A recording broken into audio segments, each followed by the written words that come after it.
मेरे इस YouTube channel work with God में आपका बहुत बहुत स्वागत है। सबको जय मसीह की। आज का टॉपिक है शैतान कौन है, क्योंकि मैंने पिछला वीडियो बनाया था परमेश्वर कौन है, हु इज गॉड। अगर आपने वो वीडियो ना देखा हो प्लीज पहले वो वीडियो देख ले और फिर ये वीडियो देख ले।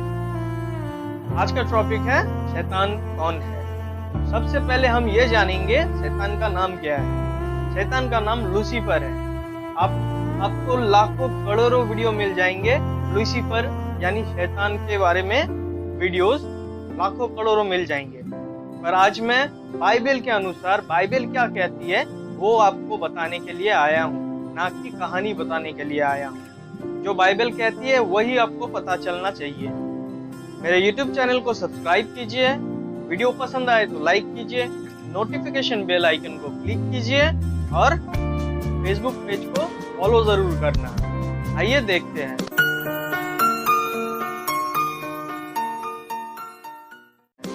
जैसे हम सबको पता है, मैंने पिछले वीडियो में ये समझाया था कि परमेश्वर कौन है, और मेरा एक एपिसोड भी चल रहा है बाइबल स्टोरीज का। अगर वो आप जानना चाहते हो, देखना चाहते हो, तो वो देखिए, तभी आप मेरे कुछ बातों को समझ पाओगे। जैसे कि आप सबको पता है, परमेश्वर ने पहले ब्रह्मांड बनाया, पृथ्वी बनाई, हमें बनाया, पर उससे भी पहले परमेश्वर ने स्वर्ग बनाया, स्वर्ग में रहने के लिए स्वर्गदूतों को बनाया। और जैसे पृथ्वी पर पहला इंसान आदम को बनाया गया था, वैसे ही पहला स्वर्गदूत भी बनाया गया था। पहला स्वर्गदूत बहुत ही खास था परमेश्वर का, और वो देखने में बहुत ही सुंदर था, वो बुद्धिमान था और वो बहुत ताकतवर था। ताकत यानी कि परमेश्वर की बराबर की ताकत थी उनमें। परमेश्वर ने उन्हें बनाया और अपने बराबर ताकत, उन्हें अपने बराबर ताकत इसलिए दिया गया था। उन्हें अपने बराबर परमेश्वर ने ताकत इसलिए दी कि उन्हें ब्रह्मांड का, पृथ्वी का और स्वर्ग का देखभाल करना था। इसीलिए बिना ताकत के वो कुछ नहीं कर सकता था। जैसे मैं आपको एक चीज समझाऊं कि अगर आप किसी कंपनी में काम करते हो और आपके बॉस ने आपसे कहा कि मेरे कंपनी का ध्यान रखना, ख्याल रखना पूरे तरीके से, तो आप ये काम कर तो सकते हो, आप इसे पूरा तरीके से अंजाम नहीं दे सकते, क्योंकि आप लीगल तरीके से उस कंपनी का रखवाला नहीं हो, आपके पास वो पावर नहीं है। इसीलिए कोई भी लेबर या कर्मचारी उस कंपनी का आपको सुनेगा नहीं, जब तक कि आपका बॉस आपको लीगल तरीके से मैनेजर या जनरल मैनेजर आपको नहीं बनाता। जब आपके बॉस आपको जनरल मैनेजर या मैनेजर बना देता है, तो आपके पास वो अथॉरिटी और वो ताकत आ जाती है, कि पावर आ जाती है कि आप सबको टैकल कर सको या सबको कंट्रोल कर सको, वो सब कुछ कर सको जो बॉस कर सकता है। इसीलिए उसे पावर दिया गया था, ये ताकत दिया गया था। लूसीफर को ताकत और अधिकार दिया गया था, इसका प्रमाण हम बाइबल से देखेंगे। अगर आप लूका की पत्री अध्याय 4 उसके 5 और 6 देखेंगे, वहाँ ये लिखा है, तब शैतान उसे ले गया और उसको पल भर में जगत के सारे राज्य दिखाए और उससे कहा, मैं ये सब अधिकार और इनका वैभव तुझे दूंगा, क्योंकि वो मुझे सौंपा गया है और जिसे चाहता हूँ उसी को दे सकता हूँ। तो इससे हमें पता चलता है उसे ताकत और अधिकार दोनों दिया गया है। अगर आपके पास कुछ हो तभी आप किसी को दे सकते हो, तभी आप दावा कर सकते हो कि मैं उसे ये चीज दूं।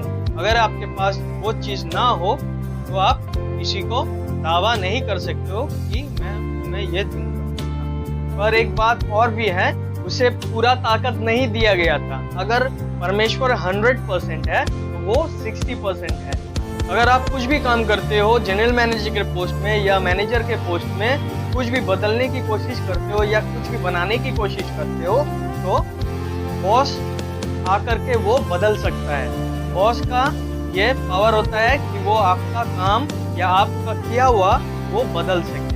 उसी पर कुछ भी करे वो 60% होता है, वो परमानेंट नहीं होता है। वो 60% पावर के अंदर होता है, वो परमानेंट नहीं होता। वो कुछ भी कर ले वो परमेश्वर नहीं बन सकता, वो परमानेंट चीजें नहीं दे सकता या बना सकता है। तो लूसीफर कुछ भी कर ले, वो परमेश्वर नहीं बन सकता। अगर आप ये सोच रहे हो कि परमेश्वर ने अपने बराबर उसे ताकत दी, उनके पास ताकत है, तो वो खुद का एक ब्रह्मांड क्यों नहीं बना लेता? क्यों नहीं अपना खुद का एक पृथ्वी बना लेता? क्यों नहीं अपना एक इंसान बना लेता और वो वहाँ का परमेश्वर हो सकता है?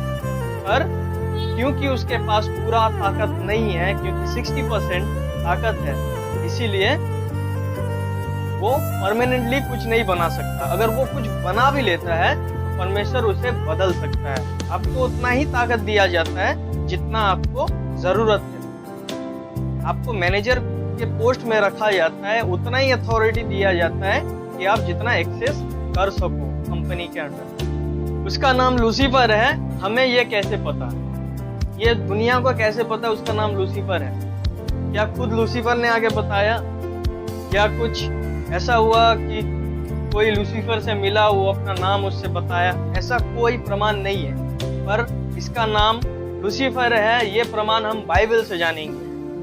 अगर आप ईसाया का पत्री 14 में उसका 12 में देखेंगे तो वहाँ लिखा है। पर एक बात और मैं आपको बता दूं कि बाइबल सबसे पहले हिब्रू भाषा में लिखा गया था और उसके बाद ग्रीक में ट्रांसलेट किया गया था।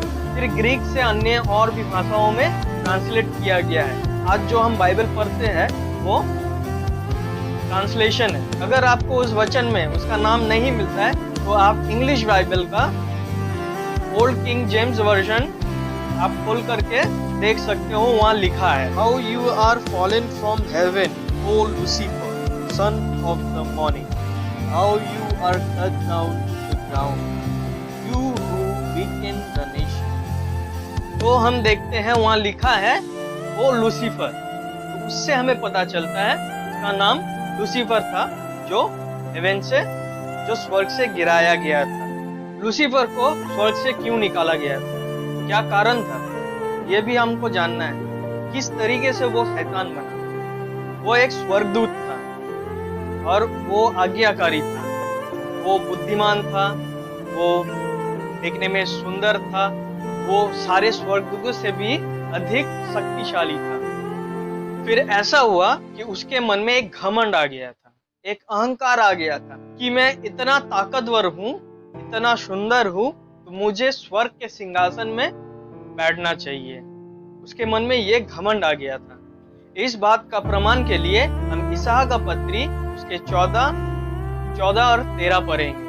तब हमें वहां पता चलेगा कि इसका कारण क्या था, और जो मैंने आपको बताया उसका प्रमाण भी आपको मिल जाएगा। तू मन में कहता तो था, मैं स्वर्ग पर चढ़ूंगा, मैं अपने सिंहासन को ईश्वर के तारोगण से अधिक ऊंचा करूंगा और उत्तर दिशा की छोर पर सभा के पर्वत पर विराजूंगा। मैं मेघों से भी ऊंचे ऊंचे स्थानों के ऊपर चढ़ूंगा, मैं परम प्रधान के तुल्य हो जाऊंगा।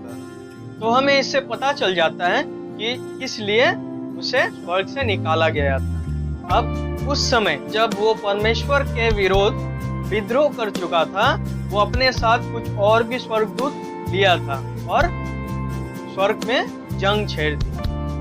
पर वो एक चीज और भूल गया था कि वो अकेला आर्कएंजल नहीं है। एंजल्स के बारे में मैं अलग से एक वीडियो बना दूंगा, जिसमें आप देखोगे कुल 9 तरह के एंजल्स है। तो वो वीडियो आप बाद में देख लेना। अभी ये एक आर्कएंजल था, लूसीफर एक आर्कएंजल जो बहुत ही शक्तिशाली था, और वो ये भूल गया था कि वो अकेला आर्कएंजल नहीं है। वहाँ पे एक और भी आर्कएंजल उसके तरह ही शक्तिशाली था, उसका नाम माइकल था। अगर आप दानियल की पत्री अध्याय 10 में पढ़ेंगे तो वहाँ माइकल का जिक्र किया हुआ है। जी हाँ, माइकल, उसका नाम माइकल था, वो भी एक आर्कएंजल था। तो जब लूसीफर ने परमेश्वर के साथ विद्रोह किया और स्वर्ग में जंग छेड़ दी उस सिंहासन को पाने के लिए, तो माइकल स्वर्ग और लूसीफर के बीच में आ खड़ा हुआ और उससे लड़ा, और लूसीफर हार गया। फिर परमेश्वर ने उसे धरती में फेंक दिया। वो धरती में तो आया, पर उसके मन में वो लालसा बना रहा कि मुझे स्वर्ग का सिंहासन चाहिए और वो सिंहासन, उस सिंहासन को पाने के लिए कुछ भी कर सकता था। तो उसने मन में अपना ठान लिया कि मैं कुछ भी करूंगा पर मुझे वो सिंहासन चाहिए। तो उसने क्या किया, आइए देखते हैं। तो लूसीफर को जब धरती पे गिराया गया, लूसीफर जब धरती पे आया तो उसने एक प्लान बनाना शुरू किया। उसे परमेश्वर की कमजोरी पता था। अब आप ये सोच रहे होंगे परमेश्वर की कमजोरी क्या हो सकती है। मैं आपको पूरे तरीके से समझाता हूँ परमेश्वर की कमजोरी क्या थी। परमेश्वर की एक ही कमजोरी थी, जब से परमेश्वर ने पृथ्वी बनाई, परमेश्वर सबसे अधिक इंसानों से प्यार करते हैं। ब्रह्मांड से, स्वर्ग से, स्वर्गदूतों से भी अधिक प्यार, सबसे ज्यादा प्यार करते हैं इंसानों से। तो लूसीफर को यह पता था कि परमेश्वर इंसानों को सबसे ज्यादा प्यार करते हैं और उनका कमजोरी वही है। अगर मैं इन्हें मैनिपुलेट कर दूं, अगर मैं उन्हें परमेश्वर के रास्ते से या परमेश्वर के उपस्थिति से मैं अगर उसे चुरा लाऊं, दूर कर दूं, तो मेरा काम हो सकता है। तो वो ये प्लान बनाने लगा। फिर वो इस प्लान को अंजाम देना चाहता था। तो वो कैसा अंजाम दिया इस प्लान को? जब परमेश्वर ने पृथ्वी बनाई, पहला इंसान बनाया आदम को और फिर हवा को, तो उसने एक बागीचा बनाया था, ईदन का बागीचा। और उसमें, उस ईदन के बागीचे में उन दोनों को रखा गया था और चारों ओर स्वर्गदूत उस बागीचे का पहरा दे रहे थे। क्योंकि अब लूसीफर पहरा किस लिए दे रहे थे? क्योंकि अब लूसीफर धरती पे है, इसीलिए पहरा दिया गया था। अब लूसीफर ये सोचने लगा कि मैं उनके पास जाऊं तो जाऊं कैसे। अब ये वो सोचने लगा, तो वो सोचने लगा और प्लान करने लगा कि मैं ईदन के बागीचे के अंदर कैसे जाऊं। उसे अगर जाना है तो वो चोरी छुपे जाना है, वो सीधे तरीके से नहीं जा सकता, क्योंकि वो स्वर्ग से निकाला गया एक स्वर्गदूत है। उससे अधिकतर अथॉरिटी, अधिकतर अधिकार छीन लिया गया था। फिर लूसीफर ये सोचने लगा कि मैं जाऊं कैसे अंदर। तो उसने सांप का रूप धारण किया और चोरी छुपे ईदन के बागीचे में घुस गया, सबके नजरों से ओझल होकर, कोई उसे ना देख सके। जब वो अंदर गया तो वो हवा से मिला, हवा से जब मिला, हवा को मैनिपुलेट किया और उस बागीचे के जो बीच का पेड़ था, जो परमेश्वर ने उसका फल खाने के लिए मना किया था, उसी फल को खाने में मजबूर किया। और हवा ने आदम को जाकर के मजबूर किया। वो दोनों उस फल को खा चुके थे। तब जब परमेश्वर को ये बात पता चली, उन दोनों को बागीचे से बाहर निकाल दिया गया था। पर उन्हें बागीचे से तो बाहर निकाल दिया गया था, परमेश्वर ने उन्हें अकेला कभी नहीं छोड़ा, ना अभी छोड़े हैं। हम भी अकेले नहीं हैं, परमेश्वर हमारे साथ हमेशा है। आदम और हवा को बागीचे से बाहर निकाल दिया गया, पर परमेश्वर उनको गाइड करता रहा। वो लूसीफर जानता है कि आप पे कहाँ वार किया जाए, कैसे आपको मैनिपुलेट किया जाए, वो ये ट्रिक जानता है। तो आपको इससे बचे रहना है। जब तक ये सब हो रहा था, परमेश्वर आदम और हवा को जब बाहर निकाल रहे थे, जब परमेश्वर को दुख पहुंचा, ये सब लूसीफर चोरी छुपे देख रहा था। उसे बहुत मजा आने लगा। फिर उसने मन में ये ठान लिया था कि मुझे बस यही करना है। जब तक पृथ्वी बनी रहेगी, जब तक ये इंसान बने रहेंगे, मैं इन्हें परमेश्वर से अलग करने की पूरी कोशिश करूंगा। तो उसने अपने हथियार लिया, 7 हथियार लिए। उसने अपने 7 हथियार लिए ताकि वो लोगों के पीछे जा सके और उन पे वार कर सके। अब ये मैं बताता हूँ आपको, ये उनका 7 हथियार क्या था। पहला हथियार जो था वो था गुस्सा, दूसरा है आलस, तीसरा हथियार है अहंकार, चौथा हथियार है धोखा, पांचवा हथियार है ईर्ष्या, छठा हथियार है लालच और आखिरी हथियार हवस है, यानी लस्ट।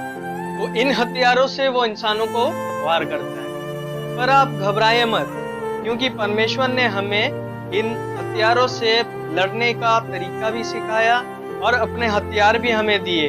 हम ये चीज बाइबल में जान सकते हैं। अगर आप इफिसियों की पत्री उसके अध्याय 6 13 से 17 पढ़ेंगे, वहाँ लिखा है, इसीलिए परमेश्वर के सारे हथियार बांध लो कि तुम बुरे दिन में सामना कर सको और सब कुछ पूरा करके स्थिर रह सको। इसीलिए सत्य से अपनी कमर कसकर और धार्मिकता की झिलम पहनकर और पाँव में मेल के सुसमाचार की तैयारी के जूते पहनकर और इन सब के साथ विश्वास की ढाल लेकर स्थिर रहो, जिससे तुम उस दुष्ट के सब जलते हुए तीरों को बुझा सको और उद्धार का टोप और आत्मा की तलवार जो परमेश्वर का वचन है ले लो।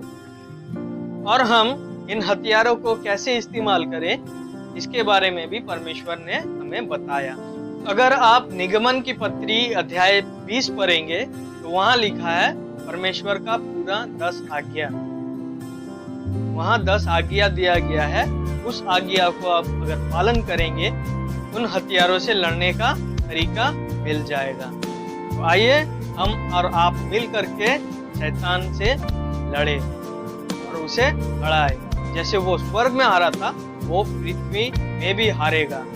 हमें उन्हें हराना है। परमेश्वर चाहते थे कि हम शैतान को जानें, उसके हरकतों को समझें, इसका मकसद को जानें। इसलिए बाइबल में कुछ अलग अलग जगहों में थोड़ा थोड़ा करके वो शैतान के बारे में हर जगह लिखा हुआ है। मैं आपको पूरा सूची दे देता हूँ और आप उन्हें पढ़ना, तो आपको पता चल जाएगा उसका मकसद, उसका इरादा और वो कैसा आप पे हावी होता है, कैसा आपको मैनिपुलेट करता है। वो स्वर्गदूत था जो स्वर्ग से निकाला गया था और वो अभी भी स्वर्गदूत है, पर उसका मन करप्ट हो चुका है। शैतान क्या है? शैतान आपके अंदर का, मेरे अंदर का जो सोच है, जो पूरा सोच है, उसे शैतान कहा जाता है। इंसान भी शैतान बन सकता है, जैसे स्वर्गदूत शैतान बन। अपने मन को संभाले, परमेश्वर के राह पे चले और परमेश्वर के साथ चले। Walk with God. शैतान मत बने, उन्हें हराने की कोशिश करना। एक और बात आपको बताना है मुझे कि हर एक चीज के लिए हम शैतान को दोष नहीं दे सकते।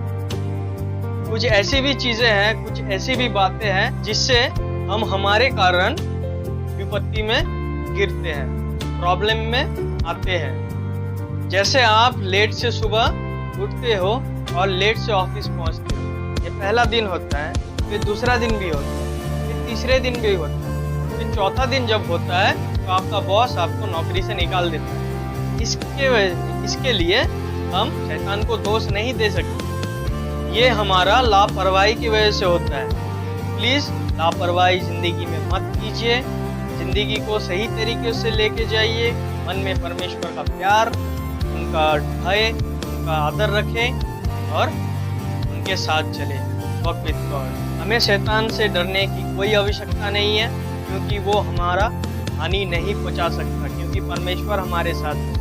हमें परमेश्वर का भय मानना चाहिए, उनसे डरना चाहिए। परमेश्वर का भय यानी बुरे कामों को ना करना। जैसे आप अपने माँ से, अपने पिता से डरते हो कि ये अगर मैं करूँगा तो पापा डांटेंगे या मम्मी डांटेगा, तो ये होता है भय। इस तरीके का भय जो बाइबल में लिखा गया है कि परमेश्वर का भय करो, ये तरीके का भय होता है कि आप बुरा काम ना करो, आप परमेश्वर का भय रखो। परमेश्वर आपको दंड दे सकता है और आपको उद्धार भी दे सकता है। मेरे इस चैनल को सब्सक्राइब कीजिए। अगर वीडियो अच्छा लगा हो तो वीडियो को लाइक कर देना और कमेंट बॉक्स में जरूर कमेंट करना। जय मसीह।